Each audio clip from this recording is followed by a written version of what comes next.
বন্ধুগণ দেখো, আমাদের আজকে বাজার থেকে কাঁকড়া আনা হয়েছে। কাঁকড়ার একটা তরকারি বানাবো, রান্না করে তোমাদেরকে দেখাবো। শীতের দিনে কাঁকড়া এনে সবাই রান্না করবে, খেতে ভালো লাগে। বাঁধা বাঁধা আছে, নাহলে বাঁধা না থাকলে কাটা যায় না ঠিক মতন, বাঁধা থাকলে কাটতে ভালো হয়। আজকে কাঁকড়া রান্না করবো। একটা কাঁকড়া ছাড়িয়ে নিয়েছি, অনেকটা ঘি বেরিয়েছে, আর একটা নারকেল করে নিয়েছি, সর্ষে বাটা, আমচুর দিয়ে একটা তরকারি। কড়াইতে তেল গরম হয়ে গেছে, শুকনো লঙ্কা দিয়ে দিলাম,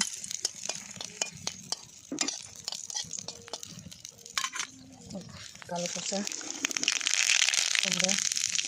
দিয়ে দিলাম, তারপর সরষা বাটা, আমচুরের ঝোলটা দিয়ে দিলাম, তারপরে একটু নাড়াচাড়া করে দিলাম, এক করে কাঁকড়া দিয়ে দিলাম,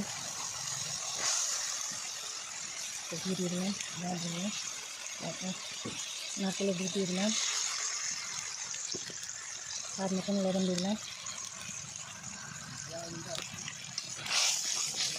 নাড়াচাড়া করে দিলাম। কাঁকড়া টকটা কেমন হয়েছে কমেন্টে জানাবে।